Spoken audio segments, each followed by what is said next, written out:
नमस्कार, म प्रतिमा चौधरी। नमस्कार, म अनिस्मा बस्नेत। राति 8 बजेको जनता समाचारमा स्वागत छ। सबैभन्दा पहिले प्रमुख समाचार।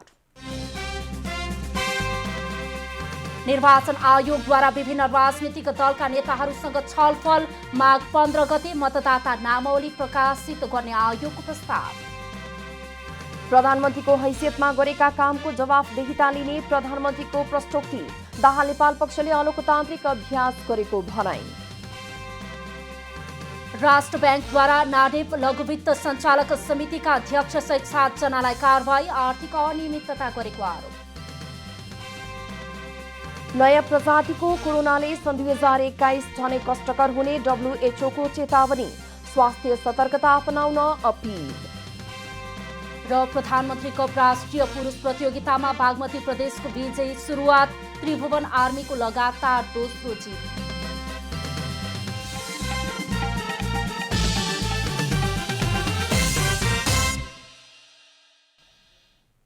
अब पूरा समाचार।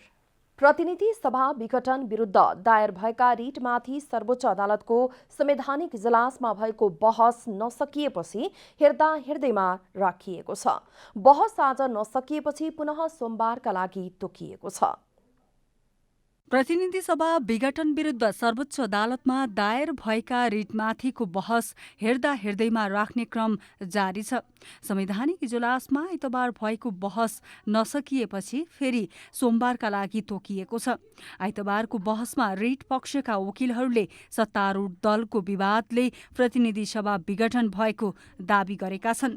वरिष्ठ अधिवक्ता डाक्टर भीमार्जुन आचार्य र गिरिराज भट्टले संविधानमा बहुमतको प्रधानमन्त्रीलाई प्रतिनिधि सभा विघटन गर्ने अधिकार उल्लेख नभएको तर्क प्रस्तुत गर्नुभएको छ।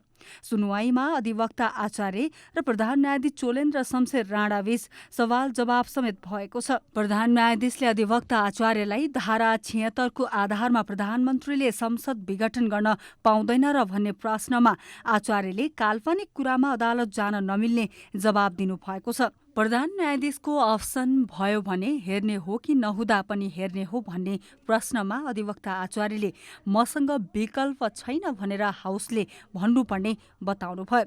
यसैगरी अधिवक्ता सुनिल पोखरेलले पार्टीको विवादमा प्रतिनिधि सभा विघटन नहुने दावी पेश गर्नुभएको छ। पोखरेलले प्रधानमन्त्री केपी शर्मा ओलीले आफ्नै पार्टीका नेताहरूसँग विवाद भयो भन्दैमा प्रतिनिधि सभा भङ्ग गर्न नसक्ने दावी गर्नुभएको हो। संविधानले तोकेको प्रक्रिया अनुसार सरकार गठन हुन नसके मात्र विघटन गरेर नयाँ निर्वाचनमा जाने संविधानको व्यवस्था भएको उहाँको दावी छ।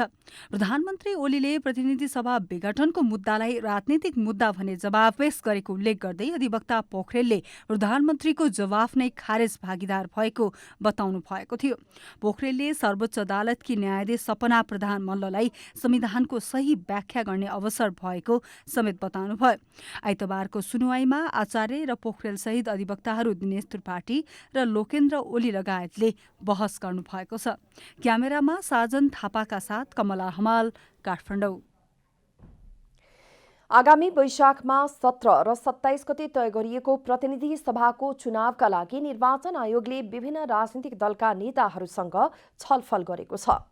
आयोगले मध्यावधि निर्वाचनका लागि माघ 15 गते मतदाता नामावली प्रकाशित गर्ने प्रस्ताव गरेको छ। प्रतिनिधि सभा विघटन गरेर घोषणा गरिएको वैशाख 17 र 27 गते मध्यावधि निर्वाचनका लागि निर्वाचन आयोगले विभिन्न राजनैतिक दलका नेताहरूलाई बोलाएर मतदाता नामावली सम्बन्धी प्रस्तावित कार्यक्रमबारे छलफल गरेको छ। संघीय संसद, प्रदेशसभा र स्थानीय तहमा प्रतिनिधित्व गर्ने राजनीतिक दलहरूसँग घोषित मितिमा निर्वाचन सम्पन्न गराउन आयोगले गरिरहेको आन्तरिक तयारीका सम्बन्धमा छलफल गरेको हो। निर्वाचन आयोगले मध्यावधि निर्वाचनका लागि माघ 15 गते मतदाता नामावली प्रकाशित गर्ने प्रस्ताव पनि गरेको छ। आयोगले मतदाता नामावलीमा त्रुटि भए सच्याउन माघ 16 र 17 गते निवेदन दिने प्रस्ताव गरेको छ। निर्वाचनका लागि लामो तयारी गर्नुपर्ने भएकाले सरकारले निर्वाचन घोषणा गरिसकेको अवस्थामा यी सबै तयारी निर्वाचनकै तयारीका रूपमा भएको आयोगको भनाइ छ। सरकारले तोकेको मितिमा निर्वाचन सम्बन्धी काम सम्पन्न गराउन आयोगको संवैधानिक जिम्मेवारीभित्र पर्छ। त्यो काम आयोगले अगाडि बढाएको छ। र निर्वाचन आजको तयारीले भोलि सम्पन्न हुने विषय होइन। यसका लागि चाहिँ लामो विधि प्रक्रियाहरू चाहिँ पुरा गर्नुपर्ने हुन्छ। आयोगले एउटा आधिकारिक र वैधानिक निकायबाट त्यो किसिमको निर्देशन भयो भने आयोगले त्यसलाई मान्छ। तर त्यो निर्णय र निर्देशन नहुँदैमा अनुमानका भरमा आयोग रोकिने भन्ने कुरा चाहिँ त्यो आयोगको जिम्मेवारीभित्र पर्दैन र आयोगले त्यसो गर्नु पनि हुँदैन। आयोग यसमा अल्मलिँदैन र अल्मलिनु पनि हुँदैन। प्रतिनिधि सभा विघटन गरी मध्यावधि निर्वाचनको घोषणा गर्ने सरकारको निर्णयको विरोधमा रहेको नेकपा दाहाल नेपाल पक्ष पनि छलफलमा सहभागी भएको छ। दाहाल नेपाल समूहका नेता राजेन्द्र पाण्डेले प्रतिनिधि सभा विघटनको मुद्दा अदालतमा विचाराधीन भएकाले निर्वाचन कार्यक्रम अगाडि बढाउन नहुने तर्क सारेको छ। हामी तयारीमा लाग्दैनौँ, किनकि हामी सर्वोच्च अदालतमा बहसमा छौँ। निर्वाचन आयोगले हामीलाई आउनु भनेर बोलाएको हुनाले राजनीतिक दलको हिसाबले हामी उपस्थित भयौँ। आफ्ना कुरा भन्नलाई पनि त आउनु पर्यो नि त। हामीले आफ्ना कुराहरू भन्यौँ। निर्वाचन हुँदैन, तपाईँहरू निर्वाचन गर्न सक्नुहुन्न, तपाईँहरू निष्पक्ष पनि हुनुहुन्न। यता नेपाली कांग्रेसले तोकिएकै मितिमा निर्वाचन भए निर्वाचनमा जानका लागि तयार रहेको जनाएको छ। अदालतले गरेर चाहिँ पुनर्स्थापना हुन्छ भने हामी त्यसलाई पनि स्वीकार गर्छौँ। होइन भनेदेखि अब अहिले जुन संसद छैन, एउटा जनताको प्रतिनिधित्व गर्ने केन्द्र नभएको अवस्थामा यो देशलाई अन्यलमा चाहिँ पुर्याउनु त हुँदैन नि। त्यसले चाहिँ गरेर निर्वाचन हुन्छ भने त्यो निर्वाचनका लागि पनि काङ्ग्रेस तयार छ। छलफलमा मतदाता नामावली, अध्यावधिक मतदान स्थल र मतदान केन्द्र लगायतका निर्वाचनका तयारीका विषयमा छलफल भएको छ। छलफलका क्रममा आयोगले निर्वाचन कार्यक्रममा सहभागी हुन राजनीतिक दलहरूका तर्फबाट आम नागरिकलाई सुसूचित गराइदिन पनि आग्रह गरेको छ। छलफलमा विभिन्न 14वटा राजनीतिक दलका नेताहरू सहभागी भएका थिए। क्यामेरामा साजन थापाका साथ कमला हमाल, काठमाडौँ। यसैबीच हामीले नागरिक अगुवाहरूलाई सोधेका छौं, निर्वाचन आयोगले गरेको छलफललाई के भन्नुहुन्छ? हेरौं उहाँहरूको भनाई जनताको अभिव्यक्तिमा।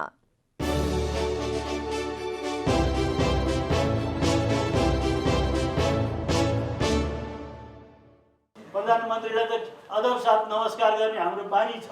प्रधानमन्त्री पदलाई चाहिँ नि व्यक्तिलाई गरौँला नगरौँला हैन। तर के छ भने फेरि तपाईँहरूबाट यो हुँदैन भनेर हामीलाई ग्यारेन्टी तपाईँहरूले दिनुपर्छ। त्यो दिनैपर्छ जनतालाई। यस्तो हुँदैन, यस्तो दोहोरिँदैन भन्ने ग्यारेन्टी दिनैपर्छ। सर्वसम्मतले धेरै कुराहरू पारित हुन्छ, तर कसैलाई चाहिँ स्वतन्त्र अथवा छाडा हुने स्वतन्त्रता दिँदैन, छाडा हुने स्वतन्त्रता दिँदैन सर्वसम्मतले। र हामीले त्यतातिर उन्मुख गरायौँ सर्वसम्मतले। हरेक कुरा सर्वसम्मतले हामी पारित हुँदै गयौँ, पारित गर्दै गयौँ र त्यसले एउटा एक किसिमको हामीलाई जुन डर लागिरहेछ यो लामो समय जान्छ, एउटा निरङ्कुश व्यक्तित्वलाई हामीले जन्माउँदै गयौँ र त्यो जन्माउँदै गयौँ र त्यो बिउ चाहिँ हामीले तीबाट रोप्यौँ जस्तो लाग्छ।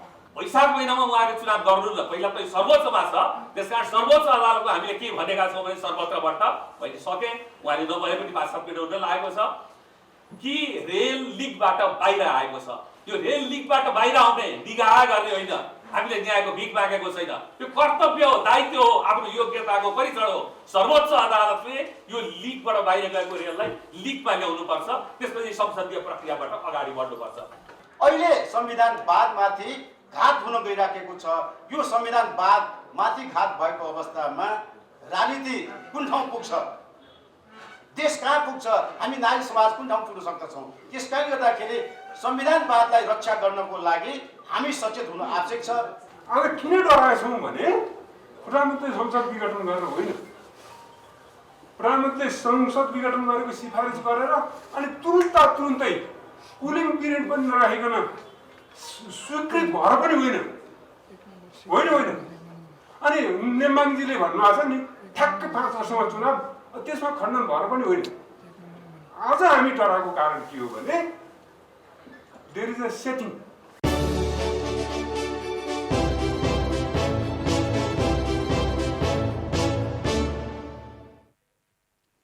प्रधानमन्त्री केपी शर्मा ओलीले आफूले प्रधानमन्त्रीको हैसियतमा गरेका कामहरूको जवाफदेहिता लिन तयार रहेको बताउनु भएको छ। आइतबार अखिल नेपाल महिला सङ्घको काठमाडौँमा आयोजित केन्द्रीय कमिटिको दोस्रो बैठकमा प्रधानमन्त्री ओलीले प्रधानमन्त्रीको हैसियतमा गरेका कामहरूको जवाफ लिन तयार रहेको बताउनु भएको हो। आफूले संविधान सम्मत तथा कानुन सम्मत काम गरेकाले जवाफदेहिता लिने उहाँको भनाइ छ।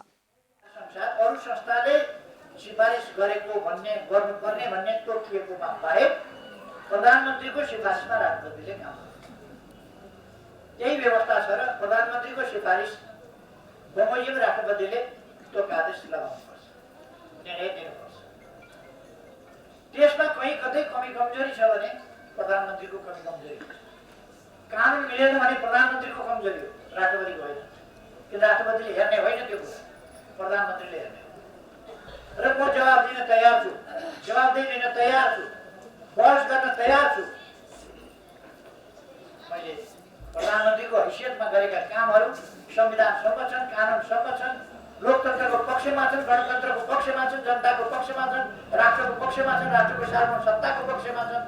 डटेर म बहस गर्न सक्छु, किनभने मैले तदनुसार काम गरेँ। प्रधानमन्त्री ओलीले दाहाल नेपाल पक्षले स्वतन्त्र न्यायपालिकाको मर्यादामाथि हमला गर्ने तथा हुर्मत लिने काम गरेको बताउनुभयो। निर्वाचन आयोगलाई निर्वाचन नगर्न आग्रह गरेर लोकतान्त्रिक अभ्यास र संविधान कार्यान्वयनको विपरीत लागेको उहाँको भनाइ छ। स्वतन्त्र न्यायपालिका र शक्ति पृथकीकरणको सिद्धान्त अनुसारको स्वतन्त्र न्यायपालिका, मर्यादित न्यायपालिका, जहाँबाट न्याय पाउँछौँ भन्ने जनताले विश्वास गरेको हुन्छ, त्यो न्यायपालिकाको हुर्मत लिने र त्यो न्यायपालिकाको मर्यादामाथि हमला गर्ने काम गरिरहेको छ।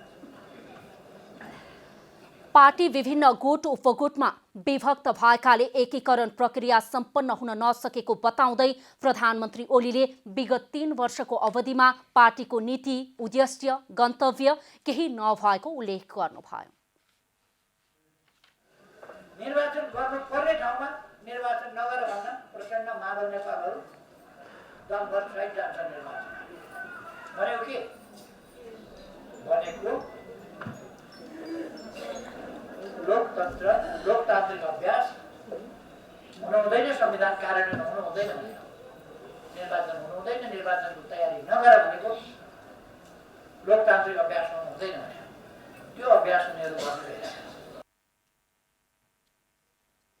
नेपाल कम्युनिस्ट पार्टी नेकपा दाहाल नेपाल पक्षले प्रतिनिधि सभा विघटन विरुद्धको आन्दोलनमा सहभागी हुन युवालाई आह्वान गरेको छ। अध्यक्ष पुष्पकमल दाहालले नेता तथा कार्यकर्तालाई आन्दोलनमा सहभागी हुन निर्देशन दिनुभएको छ। नेपाल कम्युनिस्ट पार्टी नेकपा दाहाल नेपाल पक्षले प्रतिनिधि सभा विघटन विरुद्धको आन्दोलनलाई सशक्त पार्ने भएको छ। अध्यक्ष पुष्पकमल दाहालले नेता तथा कार्यकर्तालाई आन्दोलनमा अनिवार्य रूपमा सहभागी हुन निर्देशन दिनुभएको छ। हाम्रो आन्दोलन पनि अलिकति आवेगमा, अलिकति आक्रोशको साथ, अलिकति जुझारु हुन जरुरी छ। किनकि हाम्रो त्यत्रो त्याग र बलिदानबाट प्राप्त भएको उपलब्धिमाथि प्रहार भएको छ भने त्यसको प्रतिवाद गर्दा पक्कै पनि हामीभित्र आवेग, हामीभित्र आक्रोश हुन्छ। सबभन्दा बढी युवाहरूमा नै त्यो हुन्छ। अध्यक्ष दाहालले प्रतिनिधि सभा विघटन विरुद्ध माघ 9 गते काठमाडौँमा 2 लाख कार्यकर्ता उतार्ने दाबी समेत गर्नुभयो। नेता दाहालले प्रधानमन्त्री केपी शर्मा ओली एकतादेखि नै पार्टीको सिद्धान्त विपरीत लागेको आरोप समेत लगाउनुभयो। तपाईँ प्रतिक्रियावादीहरूसँग साँठगाँठ गर्ने र जनताले बलिदान र लामो आन्दोलनबाट प्राप्त गरेका उपलब्धिमाथि प्रहार गर्ने जो गतिविधि गर्नुभयो त्यो नेपाली जनतालाई अमान्य छ, त्यो हामीलाई अमान्य छ। हामी तपाईँको बाटो हिँड्न सक्दैनौँ। हामी तपाईँको बाटोलाई प्रतिक्रान्तिकारी बाटोको रूपमा भर्त्सना गर्न चाहन्छौँ, घृणा गर्न चाहन्छौँ, आवेगका साथ तिरस्कार गर्न चाहन्छौँ। तपाईँको बाटो पतनको बाटो हो। अध्यक्ष दाहालले एकतामा आफूले लचकता अपनाएको तर प्रधानमन्त्री ओलीले त्यसलाई कमजोरीका रूपमा लिएको समेत बताउनुभयो। क्यामेरामा रोहित थपलियाका साथ रूपक कुलाल, काठमाडौँ। नेपाल कम्युनिस्ट पार्टी नेकपाका अध्यक्ष पुष्पकमल दाहालले संघीय गणतन्त्र र संविधान रक्षाका लागि फेरि सबै एकजुट हुनुपर्ने बताउनु भएको छ। अध्यक्ष दाहालले गणतन्त्र जोगाउन आफू लाठी खान समेत तयार रहेको तर्क गर्नु भएको छ। अनेरा सोभियुको आइतबार आयोजना गरेको कार्यक्रममा नेपाल कम्युनिस्ट पार्टी नेकपाका अध्यक्ष पुष्पकमल दाहालले संघीय गणतन्त्र र संविधान रक्षाको लागि आफू लाठी खान समेत तयार रहेको बताउनुभयो। हिजो पनि मर्न हिँडेको हो, जरुरी पर्छ भने मर्न तयार, झुक्न चाहिँ तयार छैनौँ। अलि जुझारु र आक्रामक ढङ्गले जाने कार्यक्रम बनाउनुहोस्। हामी नेतृत्व गर्ने लास्टसम्म पनि हामी तयार छौँ, किनकि देशलाई प्रतिक्रान्तिको अँध्यारो भड्कारोमा हालेको धेर्न सकिँदैन। कार्यक्रममा वरिष्ठ नेता झलनाथ खनाल तथा स्थायी समिति सदस्यद्वय भीम रावल र सुरेन्द्र पाण्डेले 3 वर्ष अघि मदन आश्रित स्मृति दिवसमा पार्टी एकता घोषणा गर्दा प्रधानमन्त्री केपी शर्मा ओलीले पार्टी नफुटाउने बाचा गरेको तर अहिले नेकपालाई विभाजित अवस्थामा पुर्याएको आरोप लगाउनुभयो। केपी ओली अब हामी कसैका पनि कमरेड रहेनन्। उनी प्रतिक्रान्तिकारी भए कमरेडहरू, प्रतिक्रान्तिकारी। अब केपी ओलीलाई कुनै सम्मानको साथ, आदरको साथ हामीले सम्बोधन गर्नुपर्ने पनि जरुरत छैन। यही बिचमा, यही अवधिमा, यही पुस अथवा यही माघ अथवा यही भित्र फागुनभित्रमा ओली सरकारलाई सरकारबाट गलत्याउने र फेरि संविधानलाई ठाउँमा फर्काउने र गुम्न लागेको अधिकारलाई फेरि सुरक्षित गर्ने काममा अनेरा सुब्बाले नेतृत्व गर्न सकोस्। केपी शर्मा ओलीजीलाई प्रश्न गर्न चाहन्छु, संविधान मिच्ने काम चलाउ नाम गरेको मन्त्री परिषदका प्रधानमन्त्री महोदय, तपाईँ नेपाली जनतालाई भन्नुहोस्, संविधानको धारा 76 र 85 को कुन वाक्यमा, कुन शब्दमा तपाईलाई प्रतिनिधि सभा विघटन गर्ने अधिकार छ, तपाईँ भन्नुहोस्। प्रतिनिधि सभा विघटनसँगै 2 कित्तामा रहेका नेकपाका नेताहरूले एक आपसमा कटाक्ष गर्दै आएका छन्। क्यामेरामा रोहित थपलिया र कुमार मानन्दरको साथ रूपा घिमिरे, काठमाडौँ। उपप्रधानमन्त्री ईश्वर पोखरेलले जनताको पक्षमा काम गर्न नसक्ने नेतालाई जनताले पाखा लगाउने बताउनु भएको छ। काठमाडौँ महानगरपालिका वडा नम्बर 4 धुम्बाराहीमा मनमोहन अधिकारी पार्कको शिलान्यास कार्यक्रमलाई सम्बोधन गर्दै उपप्रधानमन्त्री पोखरेलले वर्तमान सरकारले जनताको पक्षमा काम गरिरहेको बताउनु भएको हो। मुलुकमा देखिएको राजनीतिक अस्थिरताको फैसला जनताले गर्ने उपप्रधानमन्त्री पोखरेलको भनाइ छ। सरकारले के काम गर्यो त्यो पनि जनतालाई बताउने, जनतासित ताजा जनादेश लिने, यस उद्देश्य राखेर अब यो हामी वैशाख 17 गते र 27 गते 2 दिन फेरि प्रतिनिधि सभाको निर्वाचन हुँदैछ। कार्यक्रममा काठमाडौँ महानगरपालिकाका प्रमुख विद्या सुन्दर शाक्यले सार्वजनिक स्थानको पहिचान गरी सार्वजनिक हितमा प्रयोग गरिने बताउनुभयो। रूपन्देहीको तिलोत्तमा 13 की 5 वर्षीय बालिका बलात्कृत भएकी छिन्। बलात्कारपछि विक्षिप्त अवस्थामा फेला परेकी उनी अहिले जीवन मरणको दोसाँधमा काठमाडौँ त्रिवी शिक्षण अस्पतालमा छिन्। रूपन्देही जिल्लाको तिलोत्तमा 13 बबनेकी 5 वर्षीय सरिता मल्ल दिनभर माघे सङ्क्रान्तिमा रमाइरहेकी थिइन्। उनी साँझ 5 बजे पसलमा सामान किन्न गइन्। पसल गएकी छोरी लामो समयसम्म नफर्केपछि परिवार र छिमेकीले धेरै खोजे। निकै बेर खोजेपछि घरभन्दा केही पर झाडीमा विक्षिप्त अवस्थामा फेला परिन्। उनी सरिताको गुप्ताङ्गबाट रगत बगेको थियो। उनी राम्ररी बोल्न सक्ने अवस्थामा थिएनन्। अनुहारमा धारिलो हतियारले प्रहार गरेको गहिरो चोट थियो। त्यो जङ्गल पार गरेर अनि झाडी मात्रै पाएको मैले छोरीलाई। अनि छोरी चिच्याउँदै गएको, छोरी कहाँ छौ तिमी, बाबा खोज्दैछ भनेर। अनि छोरी यस्तो आफतमा आँखालाई नहेर्ने गरी बनाइदिएको थियो, आँखा मुन्ने थियो। अनि छोरी अनि बोलायो, बाबा म यहाँ छु भनेर। गएको त म चिन्नै नसकेर भूत हो कि पिचास हो यस्तो बनाइदिएको थियो। बलात्कारीले सरिताको मृत्यु भएको ठानेर उनलाई झाडीमा फ्यालेर गएको थियो। भाग्यवश उनी होसमा आइन्।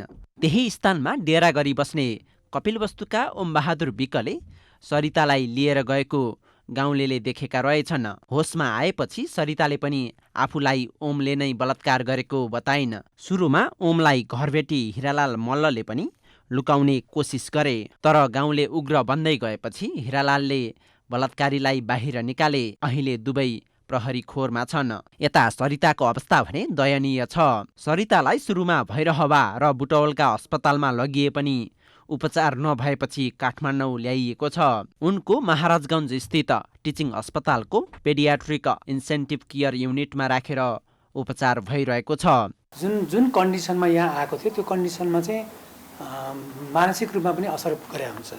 त्यसले जुन स्नायुहरूले जुन काम गर्नुपर्ने हो दिशा पिसाब गराउने त्यो गर्ने जुन अर्डर गर्नुपर्ने हो त्यो गराउने सिस्टममा चाहिँ अलिकति प्रब्लम भएको थियो। त्यसले गर्दा त्यति बेला नआएको, अब अहिले बिस्तारो चाहिँ त्यो नर्मलमा आउँदैछ। छोरी बलात्कारको शिकार भएपछि आमा कुमारी मल्ललाई झन् ठुलो पीडा छ। उनी भन्छन्, बलात्कारीलाई जम्मा 20 वर्ष सजाय देला, मेरी कलिली छोरीको जीवन बर्बाद भयो। पुलिसले लगेर त्यसले थुनेछ, त्यसले बहुत गरेछ भने 20 वर्षको सजाय दिन्छ। अब मेरो छोरीको 80 वर्ष बाँच्ने मान्छेलाई कसरी बस्छ त्यो छोरी? मेरो छोरीलाई आज यस्तो भयो होइन, भोलि पर्सि अरूको पनि हुनसक्छ। त्यसलाई एकदम राम्रो सजाय दिन पाइयो हुन्थ्यो कि मैले भन्न खोजेको त्यो हो।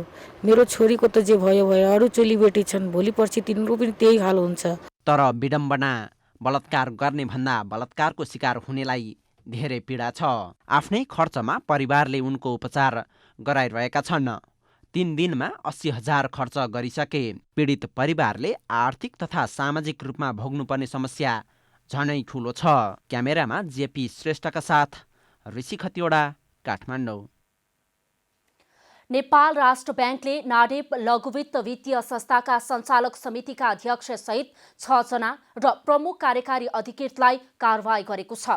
लाखौं रुपैयाँको आर्थिक अनियमितता गरेको र व्यवस्थापन चुस्त दुरुस्त पार्न नसकेको भन्दै संस्थाका सञ्चालक एवं व्यवस्थापन समूहका पदाधिकारी कारवाहीमा परेका हुन्।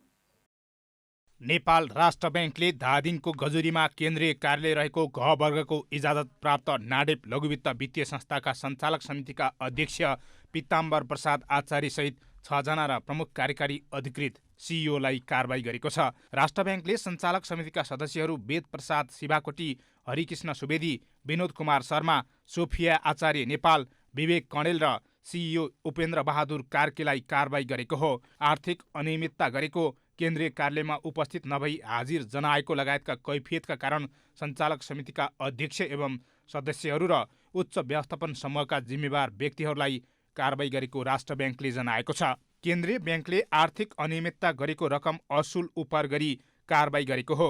कारवाही अनुसार प्रमुख कार्यकारी अधिकृत कार्कीले केन्द्रीय कार्यालयमा उपस्थित नभई काठमाडौँमा सम्पर्क कार्यालय स्थापना गरी कार्य गरेको, संस्थाको व्यवस्थापन चुस्त दुरुस्त राख्न नसकेको, कर्मचारीलाई पक्षपातपूर्ण व्यवहार गरेको, संस्थाका सदस्य शेयर धनी लगायत सम्बद्ध पक्षको अहित हुने काम गरेको लगायतका कमी कमजोरी गरेको पाइएको छ। यस्तै व्यवस्थापकले नियमनकारी निकाय नेपाल राष्ट्र ब्याङ्कले दिएको निर्देशन कार्यान्वयन नगरेको, अदालतको आदेशको अवहेलना गरेको पनि उल्लेख गरिएको छ। सिइओ कार्कीले नाडेपका कर्मचारीलाई आस्थाका आधारमा बर्खास्त गरेको, विगत 16 महिनादेखि तलब सुविधा नदिएको, श्रम कार्यालय हेटौँडाले रोकिएको तलब सुविधा दिन र अनावश्यक सरुवा बदर गर्न एवं द्विपक्षीय सम्झौता कार्यान्वयन गर्न दिएको निर्देशनको पनि पालना नगरी अटेर गरेको पनि भेटिएको छ। राष्ट्र ब्याङ्कले पुस 22 को पत्र काटेर राष्ट्र ब्याङ्क ऐन 2058 को दफा 100 को उपदफा 2 क बमोजिम कारवाही गरेको हो। यता डिप्रोक्स लघुवित्त वित्तीय संस्थाले नाडेप लघुवित्त वित्तीय संस्थालाई प्राप्ति अर्थात् एक्विजिसन गर्नको लागि पुस 15 गते सम्झौता पत्रमा हस्ताक्षर गरेको छ। डिप्रोक्सले नाडेपलाई प्राप्ति गर्ने भएपछि नाडेपको सेयर कारोबार रोक्का भएको छ। हरिशरण नेउपाने, काठमाडौँ। अब आर्थिक समाचार।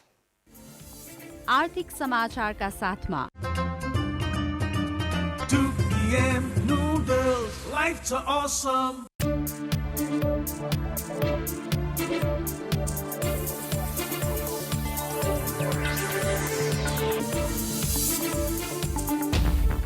बागमती प्रदेश सरकार, राष्ट्रिय वाणिज्य ब्याङ्क र विशाल फाउन्डेसनले स्टार्टअप आइडिया कल कार्यक्रम अन्तर्गत युवा उद्यमी प्रवर्धन कार्यक्रम सुरु गरेको छ। एक कार्यक्रमका बीच अर्थ मन्त्रालयका आर्थिक सल्लाहकार डाक्टर प्रकाश कुमार श्रेष्ठ, बागमती प्रदेश सरकारका उद्योग पर्यटन वन तथा वातावरण मन्त्रालयका सचिव डाक्टर सिन्धु प्रसाद ढुङ्गाना र राष्ट्रिय वाणिज्य ब्याङ्कका प्रमुख कार्यकारी अधिकृत किरण कुमार श्रेष्ठले कार्यक्रमको सुरुवात गर्नुभएको हो।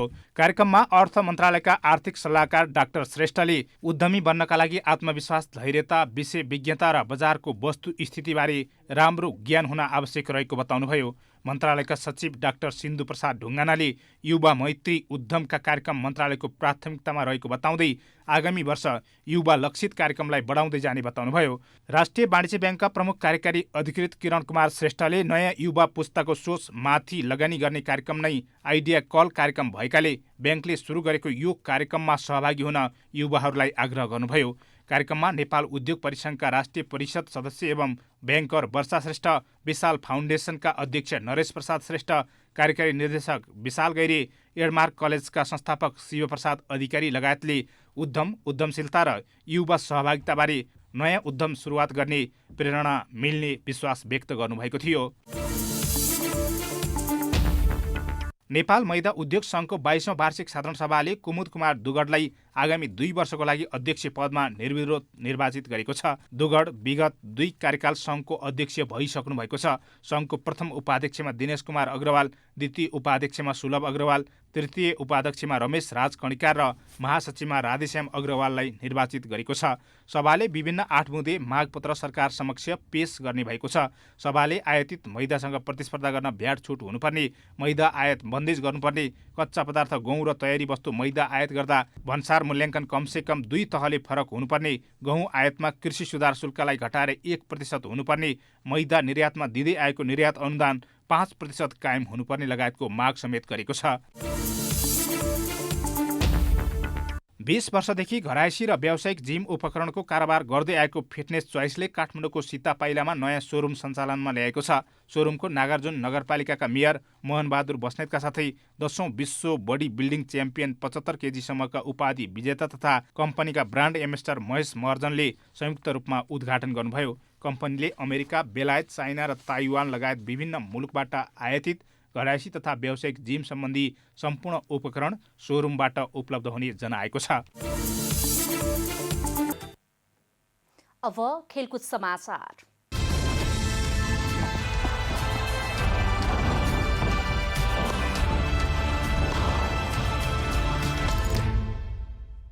प्रधानमन्त्री कप पुरुष राष्ट्रिय क्रिकेट प्रतियोगितामा आज विभागीय टिम त्रिभुवन आर्मी क्लब र बागमती प्रदेशले जित निकालेका छन्। मूलपानी क्रिकेट मैदानमा भएको खेलमा त्रिभुवन आर्मीले कर्णाली प्रदेशलाई 80 रनले हराउँदै जारी प्रतियोगितामा लगातार दोस्रो जित निकालेको हो। आर्मीले लगातार जित निकाल्दा कर्णाली प्रदेशले भने पराजयबाट प्रतियोगिताको सुरुवात गरेको छ। आर्मीले दिएको 196 रनको लक्ष्य पछ्याएको कर्णालीले मात्र 115 रन जोड्न सक्यो। 33.3 ओभरमा कर्णालीले सबै विकेट गुमाएर 115 रन बनाएको हो। कर्णालीका लागि कप्तान रविन्द्र शाहीले सर्वाधिक 30 रनको पारी खेल्दा ओपनर हेमन्त ओलीले 16 तथा दिनेश अधिकारीले 12 रन मात्र बनाए। अन्य ब्याट्सम्यानले दोहोरो अङ्कको स्कोर गर्न नसक्दा कर्णालीले हारबाट प्रतियोगिताको सुरुवात गर्नु पर्यो। आर्मीका सुसन भारीले सर्वाधिक 4 विकेट निकाल्दा सहब अलमले 3, रोहित पौडेलले 2 तथा हरि चौहानले 1 विकेट आफ्नो नाममा लेखाए। यसअघि टस जितेर पहिला ब्याटिङ गरेको आर्मीले 43.1 ओभरमा सबै विकेट गुमाएर 195 रन बनाएको थियो। आर्मीका लागि ओपनर अनिल कुमार मण्डलले 89 रनको पारी खेले। यस्तै कप्तान विनोद भण्डारीले 41 रनको पारी खेल्दा राजेश पुलामीले 16, लोकेश बमले 13 तथा रोहित पौडेलले 11 रनको योगदान गरे। अन्य ब्याट्सम्यानले दोहोरो अङ्क छुन सकेनन्। बलिङतर्फ कर्णाली प्रदेशका दिनेश अधिकारी, राज शाह र दिवन पुनले समान 2-2 विकेट हात पार्दा रविन्द्र शाही, युनिस सिंह र अनुज चुनाराले 1-1 विकेट लिए। कीर्तिपुर स्थित ट्यु क्रिकेट मैदानमा भएको अर्को खेलमा विभागीय टिम नेपाल पुलिस क्लबलाई 7 विकेटले पराजित गर्दै बागमती प्रदेशले सुखद सुरुवात गरेको छ। पुलिसले दिएको 112 रनको सामान्य लक्ष्य बागमतीले 34 ओभर 4 बलमा मात्र 3 विकेट गुमाएर पूरा गर्यो। बागमतीको जितमा पृथु बास्कोटाले अभिजित रहँदै 48 रन बनाए। इशान पाण्डेले अभिजित 17 रन बनाउँदा पारस खड्काले 17 र आदिल खानले 12 रनको योगदान गरे। बलिङतर्फ पुलिसका दिपेन्द्र सिंह ऐरी र ललित राजवंशीले समान 1-1 विकेट लिए। यसअघि पहिले ब्याटिङ गरेको पुलिसले 29 ओभर 3 बलमा अलआउट हुँदै 111 रन जोडेको थियो। पुलिसका लागि ओपनर द्वय सुनिल धमला र कुशल भुर्तेले समान 17-17 रन बनाए। दिपेन्द्र सिंह ऐरी र आरिक शेखले 21-21 रनको योगदान गरे। बागमतीका नन्दन यादवले 9 ओभरमा 1 मेडनसहित 31 रन खर्चेर 4 विकेट लिए। तिलक भण्डारीले 7 ओभर 3 बलमा 1 मेडनसहित 17 रन खर्चेर 4 विकेट लिँदा राम नरेश गिरीले 6 ओभरमा 30 रन खर्चेर 2 विकेट हात पारे। प्रतियोगिता अन्तर्गत भोलि कीर्तिपुरको मैदानमा सुदूरपश्चिम प्रदेश र बागमती प्रदेश भिड्दा मूलपानीको मैदानमा गण्डकी प्रदेशले प्रदेश 1 को सामना गर्नेछ। फुटबल एकाडेमी सञ्चालनका लागि अखिल नेपाल फुटबल सङ्घ इन्फा र नेपाल पुलिसबीच सम्झौता भएको छ। काभ्रेको साँगामा रहेको नेपाल प्रहरी स्कुलमा एकाडेमी सञ्चालन गर्न इन्फा र पुलिसले आज सम्झौता गरेका हुन्। इन्फा अध्यक्ष कर्मा छिरिङ शेर्पा र प्रहरीका एआइजी निरज बहादुर शाहीले सम्झौता पत्रमा हस्ताक्षर गर्नुभएको हो। कार्यक्रममा आइजी शैलेश थापा छेत्रीको पनि उपस्थिति रहेको थियो। सम्झौता अनुसार प्रहरी स्कुलका 7 विद्यार्थीसहित इन्फाले छनौट गरेका 21 विद्यार्थीलाई एकाडेमीमा भर्ना गरिनेछ, जसमा इन्फाले 4 वर्षसम्म एकाडेमीलाई टेक्निकल सहयोग गर्नेछ। यस्तै इन्फाले 2 वर्षका लागि खेल उपकरणहरू समेत उपलब्ध गराउनेछ। एसियाली फुटबल महासङ्घ एएफसीको कार्यक्रम अनुसार पुलिस क्लबले एकाडेमी सञ्चालनमा ल्याउन लागेको हो। माघको अन्तिम साताबाट बौद्धस्थित अजिमा स्नुकर हाउसमा चक्र लामा किशन लामा स्मृति राष्ट्रव्यापी स्नुकर प्रतियोगिता हुने भएको छ। नेपाल विलियार्ड्स स्नुकर तथा पुल सङ्घले आज पत्रकार सम्मेलन गर्दै प्रतियोगिता माघ 28 गतेदेखि फागुन 22 गतेसम्म सञ्चालन गर्ने जानकारी गराएको हो। प्रतियोगितामा 50 जिल्लाबाट करिब 256 जना खेलाडीले प्रतिस्पर्धा गर्ने आयोजकले जनाएको छ। प्रतियोगिताको विजेताले 2,11,500 प्राप्त गर्नेछ। यस्तै उपविजेताले 91,000 प्राप्त गर्दा तेस्रोले 30,500 रुपियाँ प्राप्त गर्नेछ। 147 ब्रेक गर्नेले 10,000 प्राप्त गर्दा हाइस्ट ब्रेक गर्नेले 21,500 नगद र सेन्चुरी ब्रेक गर्नेले 2,01,000 पाउनेछ।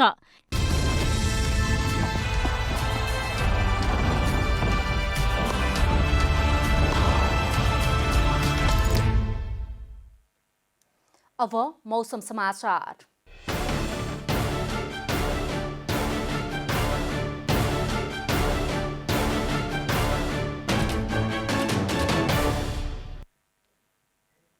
हाल प्रदेश 1 बागमती र गण्डकी प्रदेशका पहाडी भूभागमा आंशिकदेखि सामान्य बदली रहेको छ। आज राति देशका पहाडी भूभागमा मौसम आंशिक बदली रहे देशका बाँकी भूभागमा मौसम सामान्यतया सफा रहने जल तथा मौसम पूर्वानुमान महाशाखाले जनाएको छ। अब देशभरका विभिन्न स्थानको मौसम सम्बन्धी थप विवरण।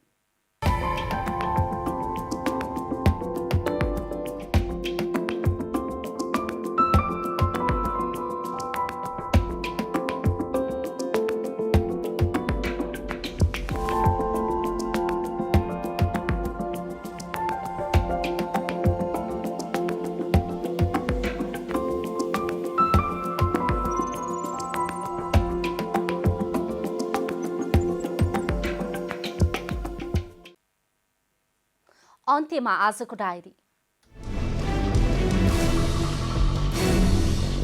प्रतिनिधि सभा विघटन विरुद्ध दायर भएका रिटमाथि सर्वोच्च अदालतको संवैधानिक इजलासमा भएको बहस नसकिएपछि हेर्दा हेर्दैमा राखिएको छ। बहस आज नसकिएपछि पुनः सोमबारका लागि तोकिएको हो। आगामी वैशाखमा 17 र 27 गते तय गरिएको प्रतिनिधि सभाको चुनावका लागि निर्वाचन आयोगले विभिन्न राजनीतिक दलका नेताहरूसँग छलफल गरेको छ। आयोगले मध्यावधि निर्वाचनका लागि माघ 15 गते मतदाता नामावली प्रकाशित गर्ने प्रस्ताव गरेको छ। नेपाल राष्ट्र ब्याङ्कले नाडेप लघुवित्त वित्तीय संस्थाका सञ्चालक समितिका अध्यक्ष सहित 6 जना र प्रमुख कार्यकारी अधिकृतलाई कारबाही गरेको छ। लाखौं रुपैयाँको आर्थिक अनियमितता गरेको र व्यवस्थापन चुस्त दुरुस्त पार्न नसकेको भन्दै संस्थाका सञ्चालक एवं व्यवस्थापन समूहका पदाधिकारी कारबाहीमा परेका हुन्। नयाँ प्रजातिको कोरोना भाइरसको संक्रमणले सन् 2021 झनै कष्टकर हुने विश्व स्वास्थ्य संगठन डब्ल्युएचओले चेतावनी दिएको छ। कोरोना भाइरसको नयाँ प्रकार पहिलो भन्दा धेरै संक्रामक रहेको र छिटो फैलिरहेकाले यसले विश्वमा सन् 2020 भन्दा कठिन अवस्था ल्याउने डब्ल्युएचओको चेतावनी छ। प्रधानमन्त्रीको पुरुष राष्ट्रिय क्रिकेट प्रतियोगितामा आज विभागीय टिम त्रिभुवन आर्मी क्लब र बागमती प्रदेशले जित निकालेका छन्। मूलपानी क्रिकेट मैदानमा भएको खेलमा त्रिभुवन आर्मीले कर्णाली प्रदेशलाई 80 रनले हराउँदै जारी प्रतियोगितामा लगातार दोस्रो जित निकालेको हो।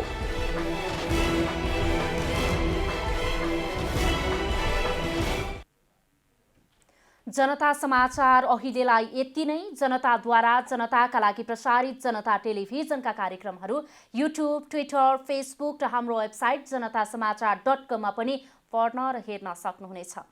सूचनामा तपाईको सहभागिता, समयमा समाचार हाम्रो प्रतिबद्धता। कोरोना भाइरसको संक्रमणबाट बस्न नियमित रूपमा साबुन पानीले मिची हात धौँ, भिडभाडबाट टाढै रहौं। नमस्कार।